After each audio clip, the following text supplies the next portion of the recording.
Hey NAI football fans, Corey Thorpe here with another edition of the NAIAFBALL Podcast, powered by AdCraft USA, your custom apparel, merch, and uniform experts. Our friends at AdCraft have been with us for many years now. They've run web stores for us multiple times. These guys are NAI fans and family who are experts in the apparel and merchandise world. AdCraft allows you to take the hassle out of ordering. Let their knowledgeable design and customer service staff handle everything from hosting the store online, shipping the product, and helping your customers so you can get back to the game. Find them online at adcraftusa.com. All right, NAI football fans, this is Corey Thorpe back with another edition of the NAIAF Ball Podcast, powered by AdCraft Custom Apparel and Merch, the best in the business. The 50-year anniversary, guys. NAI, born and bred, Grandview kind of folks. And tonight, well, it's a Grandview kind of night because we have on Coach Joe Woodley here joining us for the podcast. Coach, how you doing? Doing great, Corey. Appreciate you having me on as always. And again, just can't thank you enough for all that you do for NAIA football. And I really truly enjoy when you start doing this in the off season, and try to get my daily walk in, and always catch one of the coaches that you've had on to this point. Again, just the exposure that you're bringing to NAIA football.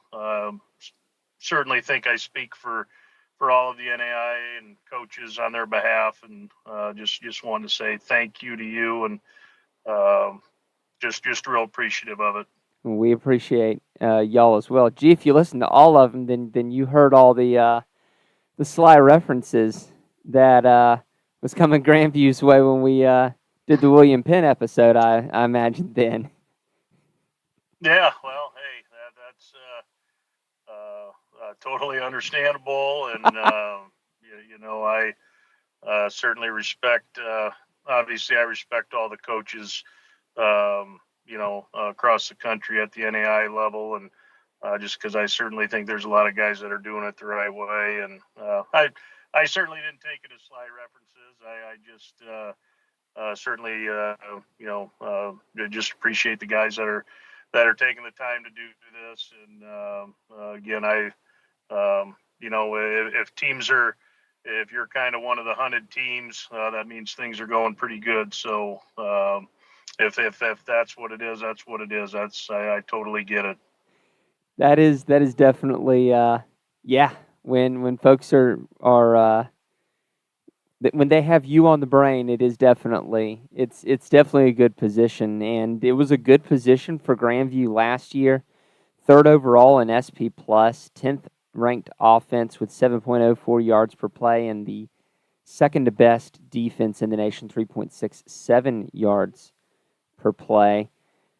It got off to a little bit of a slow start for you there. You play a couple games where it's you're below the 40-point mark, two out of the first three games, but it's against a Mid-American Nazarene team who barely missed winning the Heart South, and against a Baker team who did win the Heart South.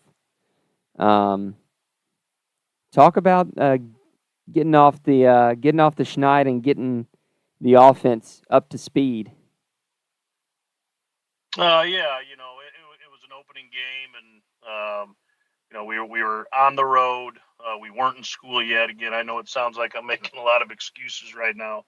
Bottom line, Mid American Nazarene's a really good football team. So, and we felt that going in. We just knew that they had a lot of pieces coming back off a team that kind of turned the corner the year before. And, got a ton of respect for Coach Hansen, what he's doing down there.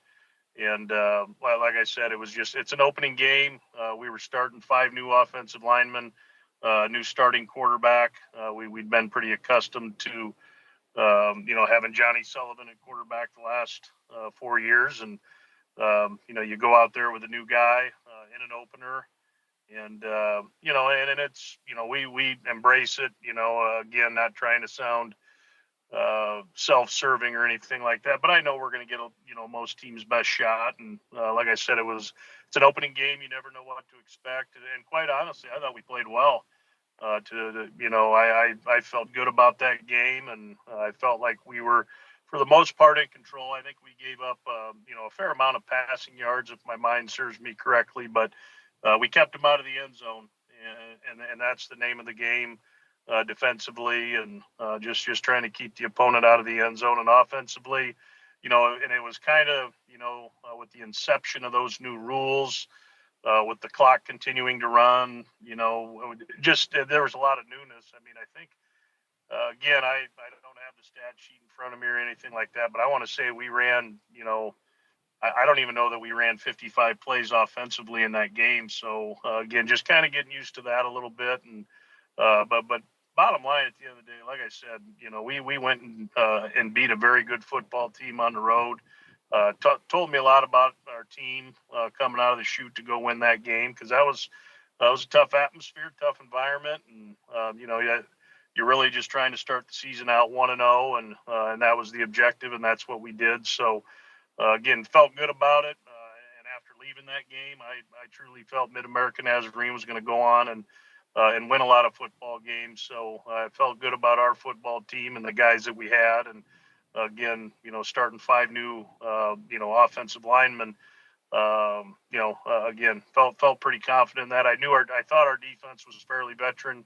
I was pretty confident in that piece, but we were also starting, I want to say, three new guys in the secondary that day as well. So a lot of newness that we had to break in that day. And again, that's such a long time ago. I'm having a hard time truly recollecting the details of it. But again, just proud of the fact that we were able to come out of the gates there, and like I said, and what I believed going in was going to be a tough game. And then you mentioned the Baker game. Again, we've always had great games with those guys, and they had a new coach, Coach Regalado, who I have a ton of respect for.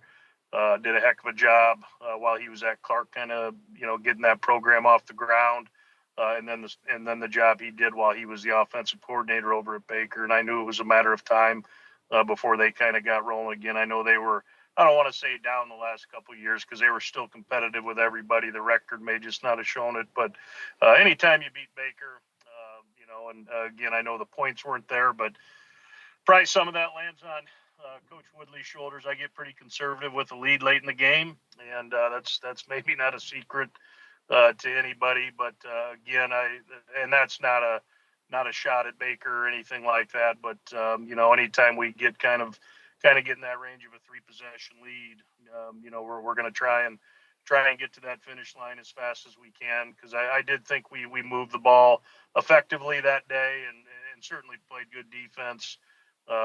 Shutting them guys out, and but again, any time you beat a Baker, you feel good about it, and we certainly did that day. So, kind of answering your question there with those first 2 games, I knew there was, those were going to be some of the games that were going to make or break our year, and to be able to come out on the winning side of those early on gave us a lot of confidence and momentum, kind of as the season went along. For you trying to hedge on that Mid-America game, you'll literally hit your number of plays right on the doggone head with 55. I don't have anything in front of me, and again, my memory isn't the best. But I knew it wasn't very many. So. Yeah. You did fine on the recollection for not having anything in front of you. So I appreciate you making me look good. So you get out of those, and you start just wailing on everyone else this year. It was just offensive fireworks from there on out. You don't score fewer than 40 points there through the end of the regular season. You've got a good quarterback there in Jackson Waring, who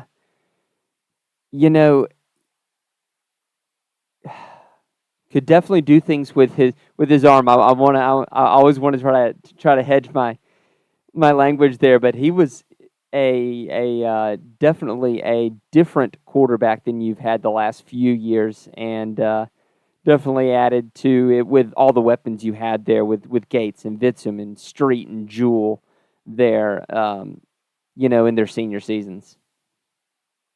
Yeah, Jackson, he certainly brought in another element to our offense, and that's not to say that Johnny probably couldn't have done that. Right. Just really wasn't his strength. And quite honestly, when we first implemented Johnny into the lineup, his first start, it was probably for more running reasons, believe it or not, and just to kind of give us a spark. And that's something I've always wanted to do with our offense, is get the quarterback involved a little bit more in the run game. It was probably more so, just the depth of who we had after Johnny. Not that our guys weren't capable after him. But he was certainly our best passer, and we just couldn't really afford anything to happen to him, so we kind of strayed away from that. But fast forwarding here to Jackson this year, Jackson, and again, I think Jackson's a really good passer. I mean, you could probably compare him and Johnny's numbers, and they're probably going to be pretty similar. Jackson's as far as completion percentage and ratings and all that, I think he was the most efficient passer in NAIA last year. He was, at least he was for a long, long time. I don't know what the final stats said, but Jackson's super talented. But yeah, the thing about Jackson that probably where he differs from Johnny is he's just, I would say he's a little bit more. He's all of 6'3", 225, 230 pounds. So probably going to be a little bit more durable. And even then, we probably didn't run Jackson probably as near as much as maybe Coach Fulton, our offensive coordinator, would have liked to. But again, we felt like we were effective when we did run him, and he was pretty good at getting out of some things, extending plays. Whereas in the past, Johnny was going to probably make a few more plays from inside the pocket. Jackson kind of did a lot of his damage, kind of break and contain, maybe scrambling for some yards or just keeping a play alive because of his strength. And he's got a big time arm. I mean, he can get it down the field. And I just think he just maybe brought a little bit different dimension than what we've been used to in the past. And obviously that's something, we're looking to build on moving here into the 2024 season. We got spring practice coming up here in a couple weeks, and certainly got a lot of thoughts and ideas of what the plan will be for him. And but yeah, it was kind of fun watching him operate back there, and certainly after he had a couple runs in that Mid-American game that I think really opened a lot of our eyes, just his physicality and those types of things. So and again, he had a lot of good tools and pieces around him. I thought our offensive line came together well for him, and obviously I thought our receiving group, as far as playmaking ability, he had a lot of options to work around, and then of course our running game. Aside from him in the running game, I thought our running game, and then Avery Gates out of the backfield being able to throw to him. I think he had a lot of nice pieces around him, and we lost a handful of those pieces. So I'll be curious to see how we kind of manage without those guys. To keep all of my various, sponsors and everyone happy, I will have to quote the Sullivan family. Johnny is not just a game manager. I did. Not at all. Yeah, I've heard that come up a few times, and let his coach put the stamp on that. That was certainly never what we thought of him. He was an outstanding player, and far from a game manager. But again, quarterbacks, in my opinion, they all need to be. When it really comes down to it, you gotta take care of the football, and if that's what means being a game manager. I'll take game managers all day if they take care of the football. Absolutely. At the worst, nothing less than that. So there you go. You get into the playoffs, and it's a new setup, and you get a team that is coming off of a win. You do get a bye going into that second round. What was that like getting a week to kind of twiddle your thumbs in the playoffs? Yeah, I was, I would say I, for the most part, was a proponent of adding the four teams that we did. Just because I think every year there was always a couple teams that kind of get left out, and it's with all the conferences that we have now, it made it pretty tough to grab one of those at large bids, and so I was all for it. But yeah, it was different. You know, I think I liked it. I guess you just we won our first round game, so certainly it worked out on our end. But we I wouldn't say we treated things a whole lot differently than we would a bye week in season. I guess just trying to look back at it, everybody gets healed up a little bit, but by that time in the year, even a week off, you're still banged up. It's just it's a physical game, it's a taxing game, and but yeah, those bumps and bruises heal a little bit, so you're maybe a little bit more fresh rolling in there, and sometimes, I think. I guess you could make the argument if you're like a team that's playing with a lot of momentum, you're hot, and then you have to take a week off and wait to play. I suppose you could make that argument, but the reality is, like, you know I don't think anybody should be complaining about having a bye in the playoffs. So I'm not going to be that guy either. So, but yeah, it was a different dynamic because the thing about it is we didn't know who we were going to play. Right. We gosh, I'd have to remember back, Corey. Maybe you help me. Was it Ottawa that played maybe Dort? Yep. I think that's who we thought we were going to get the winner of. And Dickinson State stuff. Again, we thought it could have been one of those two. I would say that would be, and I don't want to call it a disadvantage. Again, that's kind of a high class problem. You're already a round into the playoffs, but that would have been the only thing there. You just don't know who it's going to be, and that probably adds to it as well. Maybe you shouldn't know who it's going to be, but certainly we were streaming, every game, getting a piece of every game, and ended up being Dickinson State. We'd played them 2 years ago, I think it was. So had a little bit of familiarity with them, and obviously they went out and boy, they really got our attention because I know.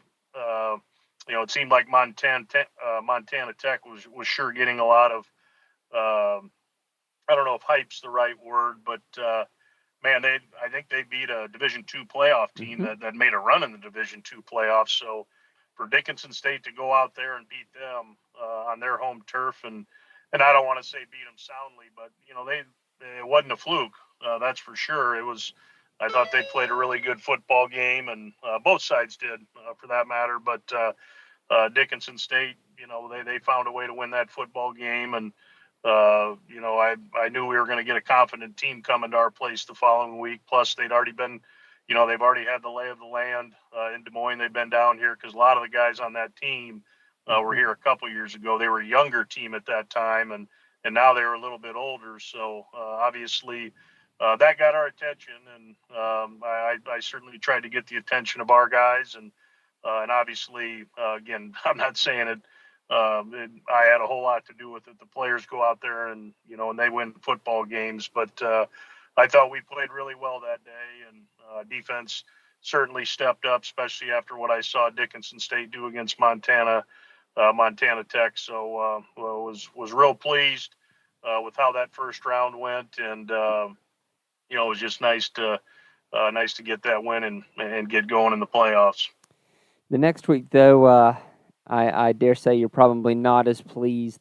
That College of Idaho defense just caused problems every way to Sunday. You stall for field goals in the once in the first quarter, twice in the second quarter, until you finally crack the scoreboard right there down near the end of the third.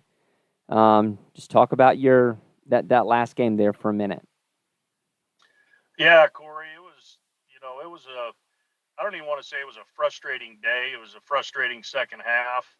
And quite honestly, we were in complete control of that game in the first half. And, you know, I think, I think they would have said the same thing. And, because we had to settle for 3 field goals down in the red zone. You know, we're up 9-0 at halftime, and our defense is. I mean, I think they had maybe 70 yards offense at halftime, and you know, so we didn't feel like there was a whole lot of need for adjustments in the second half. Offensively, you know, same thing. We were moving the ball up and down the field. We just didn't punch one in, and that's a credit to them. Their guys bowed their necks and kept their defense bowed their necks and kept them in the ball game. Because you tack one touchdown on, you know, in addition to those field goals, it's probably a little bit different feel, you know, instead of being 9. So, again, credit goes to them, but you know, and then they just grabbed some momentum early right away in that second half. I want to say they scored in 3 or 4 plays right out of the chute in the second half, and you know, and it was boom, boom, boom.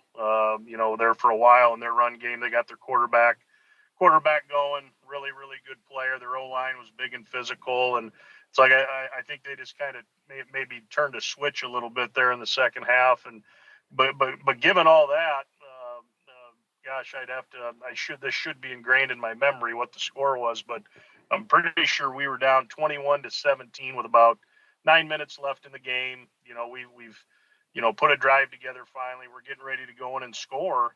At least you know, because I want to say it was second down, if my mind serves me correctly, and I think we're on the 4-yard line, and you know, you know, we thought we had you know, kind of a wide open kind of to the flat, kind of to the wheel type play, and quarterback throws flat, doesn't quite, you know, the wheel doesn't quite happen, or whatever. I'm not sitting here pointing fingers at our kids. That's definitely not what I'm trying to do, but just you know, a major change in that game occurred. Yeah, so they intercept the football down at our, you know, 4-yard line. We're going in, and they return it 96 yards for a touchdown. Instead of us going up 3, we're down 11, and we get the ball back. We go 3 and out on offense. You know, probably should have tried to put together a drive maybe. But you know, you just start feeling it a little bit. And you feel a little bit more sense of urgency when it's a 2-possession game. So you know, and that's always hindsight's 20/20 with coaches. It just is. And but again, just a tough day. Frustrating. Like I said, you know, again, taking nothing away from Idaho, but I thought we were you know, very capable of winning that football game, and score maybe wasn't necessarily indicative of what that game really went like. But it did, you know, and that's the hard pill to swallow. But hopefully that's what, you know, motivates our guys, or has motivated our guys, you know, to get back to that point, because we feel we're a national, you know, kind of caliber program. At least we've proven that, you know, over time here, and that's the goal, to always get back in those situations. And you know, quite frankly, we need to make those plays. We didn't make them in that game. We didn't make them in the Kaiser game the year before. But I will say this: after Idaho had beat us, I watched that Idaho Kaiser game pretty closely, and because physically, I thought Idaho was really, really good up front. You know, they were just a physical football team, and I thought that was going to translate well against Kaiser. And you know, after I watched that football game, Idaho had every opportunity, looks like, to win that game. I think they were down inside the 5-yard line, 10-yard line, or whatever it was, probably 4 or 5 times, and I don't think they came out of there with any points, including one of the last plays of the game. So I take a little bit of solace knowing, you know, we lost to a really good football team.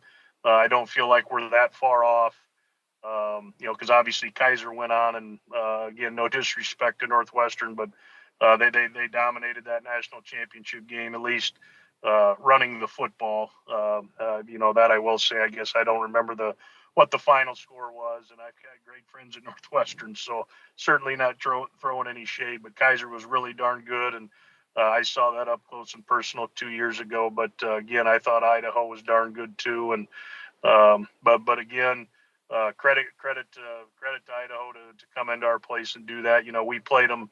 I want to say it was in 19. They came to our place on another occasion. We beat them in a real tight ball game back in 19. So again, a lot of those kids. I shouldn't say a lot. There was, I think, a few of them that played in that game were back. I know it was their giant left tackle played in that game as a freshman in 19, and he looked like Andre the Giant by the time he got here his senior year. So, really good football team, good program. Coach Morosky does a heck of a job. And again, just tipping the cap to those guys. And hopefully we get an opportunity to maybe see them guys down the road, because if we see them down the road, it means it's probably in the playoffs. Well, Coach, we've already talked about your offense a little bit. Let's take a look at your defense and what you've got coming back. The one good thing about having a high-scoring offense and a really, really good defense is you get a really great opportunity to work in your subs and your seconds and your third teams there. And even though you're losing some guys that we've talked about for, it seems like, years now, several years, whether it be Tristan Walk, Haim Mosley, Seth Adrian, even Nate Ewell. You've got guys coming back. It's not like the pantry is empty. You just got to have those guys step up and play at a similar level of defense as those guys and become the new household names for you. Yeah, no doubt, Corey. We've certainly we certainly got to replace a couple really well, not even a couple, more than a couple, a lot of guys here on defense. Like you mentioned, we've had the luxury of having some veteran guys, and and that's what that quite honestly, that's what college football is about. Do you have a program? Do you have a something you believe in? Do you have a culture? Do you have all those things? I don't want to say it's plug and play, but next guy up. That's kind of the mentality we try to have here, and hopefully we prepared them, for that first play out there when we get going in August, and that's all we can do. And but you mentioned a couple names there with Tristan Waugh. Number one, Tristan. I mean, he was the National Player of the Year on defense, won the Cliff Harris Award, and led the nation in sacks. I think he was second or third in TFLs. Just a really good football player that we're gonna definitely miss. Haim Mosley literally was a 5-year starter. On the defensive line, just an outstanding player, outstanding young man. You're going to miss that leadership. You mentioned Nate Ewell. Nate has moved up a couple levels for that matter, just because of the day and age that we're in. With the transfer stuff, and it's bound to happen. Unfortunately, but it is what it is. We got to deal with it. We got to move on. So yeah, up front, and Seth Adrian, you mentioned, just again a 2-year starter, played a lot for 3 years. In the back end, Patrick Savage, 2-year starter, played a lot in 3 years. Jalen Perkins was a 1-year transfer for us out at corner that was outstanding for us.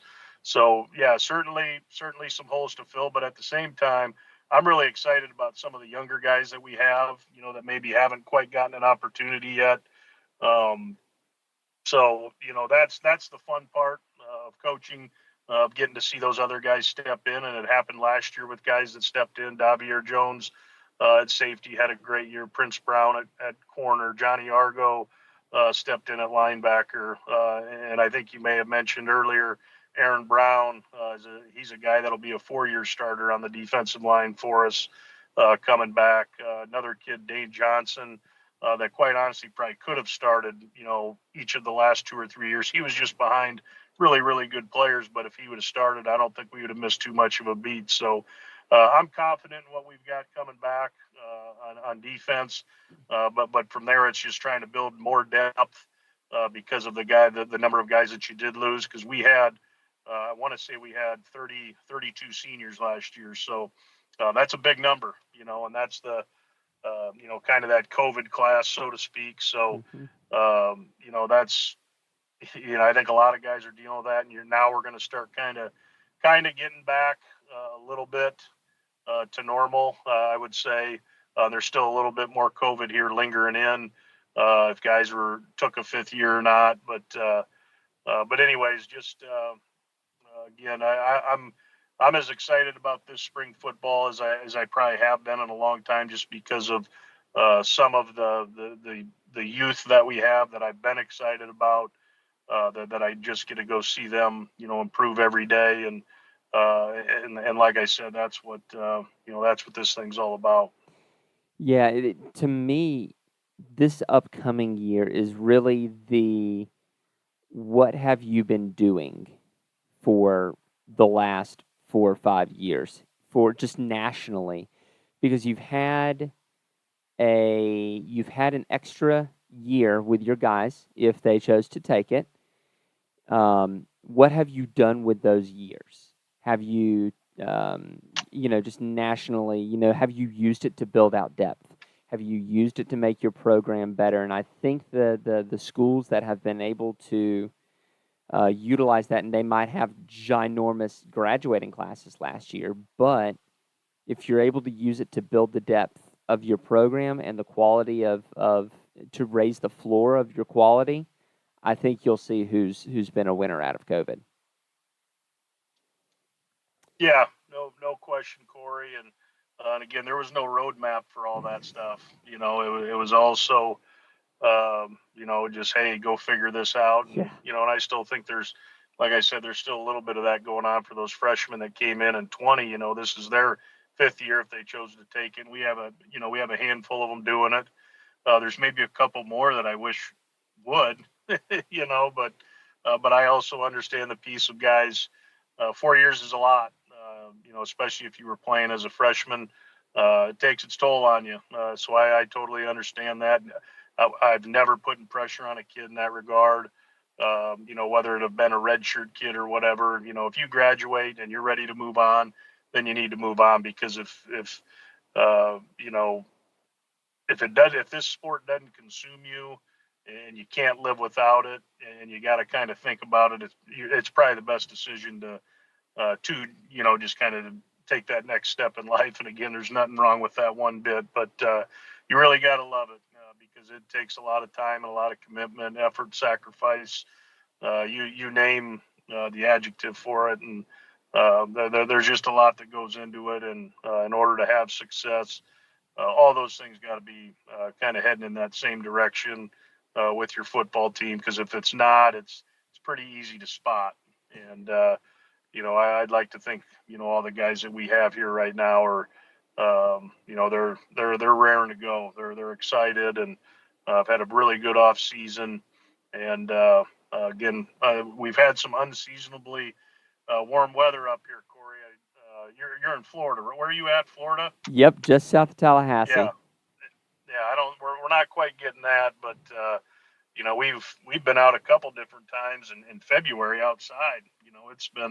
It's been nice enough to get outside and do some things, and so yeah, we've been able to take advantage of that. So but of course I pushed spring practice to April 1st, because I know we've got one more snowstorm in us here in Iowa that's coming. Oh yeah. So I pushed it to April. That way we hopefully we'll get all that stuff out of the way before we get started. And but again, it's a fun time of year, and just to kind of see what that weight room did for the guys this off season, and and then just seeing what they've learned from the fall carrying over, and some of the stuff we've done, at least classroom work wise, getting prepared for this spring practice. And like I said, it's just a fun time. Well, I know I'm excited to see your first couple games this season. Y'all, I won't say you got out of playing Benny last year. You didn't get to play Benny last year. The rivalry is renewed a little bit there with Benedictine. You travel over to Atchison, but you start off the season with newcomer William Woods hosting the Owls in their first ever college football game, probably at least in the modern era. I have no idea if they had one like pre-World War II or anything like that. But talk about that start to the season with William Woods and Benedictine. Yeah, like you said, Corey. I don't know much about William Woods. Obviously, they're a new member to our conference, and to my knowledge, at least with a lot of the programs, at least the last several years that I've been aware of, they usually, recruit a class, practice with that class for a whole year, and then they play. Uh, I believe William Woods is. I mean, they recruited a class and they're going right away. And that's what we did back in 2008. And after we did it, I told anybody that was starting football, don't do what we did. That was brutal. that first year, man, we had 3 weeks to prepare for a football game. We started 19 true freshmen in our first game in 2008. We were actually we actually won the game. We played Briar Cliff. Holy cow. They were a fairly new program, but they had been around a little bit. But we were able to win that first one, and then we didn't win another one until our second to last game of the year. And there was some, there were some thumpings along the way, but also some close ones too. So, we certainly knew we had maybe something going. But like I said, I don't know that I would recommend um, doing it that way. But you look where we're at now, and maybe it was a good thing. I don't know. It was just tough to live through it. But yeah, we'll go into that game, Corey, just like anybody else, because I don't know any other way to do it. And again, we're going to show them respect. We're going to go out and we've been you ask anybody in our program, and something I talk about daily when we're in season. It's not about who we're playing; it's about us. What are we going to do? What are we going to do to get better today and in that game, and that's the approach we'll take. And quite frankly, that's all we're worried about right now. Well, not right now. We're not worried about it, but when we get to that point, as that game's getting closer, we get into camp. That's all we're going to be thinking about. I know you mentioned Benedictine on the backside of that, and that certainly won't be in our thoughts. But just for the sake of you asking, yeah, certainly missed out on that Benedictine game last year. We always enjoy playing that game. It's always been a great game. It's just kind of how the chips fell with the conference and how it's set up right now. We only have a 10-game schedule, and so you're going to miss a team or two. And now that we've added, gosh, Corey, you're probably, I should know this, but you probably know better than me. St. Because we added William Woods and St. Ambrose. Is that all we've added? Because I think we're going to miss 2 games this year. Mobap. And I believe, Mobap they were in our league last year. Yeah, they're sort of new still though. Yeah, I was just thinking because this year it's Ambrose and William Woods are the 2 brand new ones. Yeah. But and I'd have to double check my schedule, but I don't think we play Baker or Mid-Am this year. So again, just kind of, and it may be like that, every few years where those traditional. Again, have respect for everybody, but I know those programs have been towards the top of that side of the conference there, especially since Evangel left. That's kind of been the the teams that are always right there vying for that South deal. So, but again, I'm worried about we've got workouts tomorrow, and then one more week of them, and then we get into spring practice. April 1st, because we got to get better. As we've talked about, as you mentioned, there's some things we've got to figure out on our end, and and there's no better way to do that than just to get to work. We hope you enjoyed this episode of the NAIAFBALL Podcast, powered by AdCraft USA. Be sure to contact them for all your custom apparel, merch, and uniform needs. Thanks also to our newest sponsor, Telemetry Sports. If you enjoyed the show, subscribe to the podcast and to our YouTube channel, and leave us a review if you're listening on Apple Podcasts. As always, if you'd like to support what we do, head over to patreon.com/NAIAFBall and become a patron. We can't do what we do without our sponsors and listeners like you.